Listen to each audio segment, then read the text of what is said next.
ഇവിടെ നമുക്ക് എക്സ് ഒരു പോസിറ്റീവ് ഇൻറ്റിജർ ആണെന്ന് തന്നിട്ടുണ്ട്. അതുപോലെ X square plus 5x plus 24 X കൊണ്ട് പെർഫെക്റ്റ്ലി ഡിവിസിബിൾ ആണ്.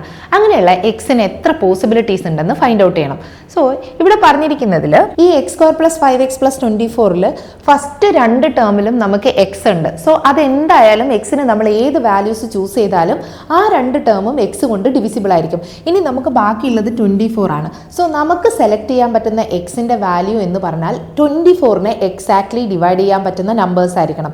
24നെ എക്സാക്ട്ലി ഡിവൈഡ് ചെയ്യാൻ പറ്റുന്ന നമ്പേഴ്സ് എന്ന് പറഞ്ഞാൽ അത് 24ന്റെ ഫാക്ടേഴ്സ് ആയിരിക്കും. സോ നമ്മൾ 24നെ പ്രൈം ഫാക്ടറൈസ് ചെയ്യുക. 24 എന്ന് പറഞ്ഞാൽ 8 into 3 ആണ്. അതിനെ നമുക്ക് 2 cube into 3 raised to 1 എന്ന് എഴുതാം.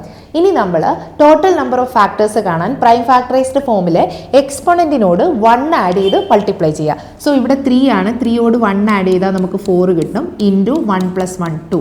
സോ 4 into 2 നമുക്ക് കിട്ടുന്ന ആൻസർ 8 ആണ്. സോ നമുക്കിവിടെ 24ന് ടോട്ടൽ 8 ഫാക്ടേഴ്സ് ഉണ്ട്. അതിൽ ഏത് ഫാക്ടേഴ്സ് എക്സിന് ചൂസ് ചെയ്ത് കഴിഞ്ഞാലും x square plus 5x plus 24നെ എക്സ് കൊണ്ട് പെർഫെക്റ്റ്ലി ഡിവിസിബിൾ ആയിരിക്കും. സോ നമുക്കിവിടെ ആൻസർ വരുന്നത് option B is the correct answer.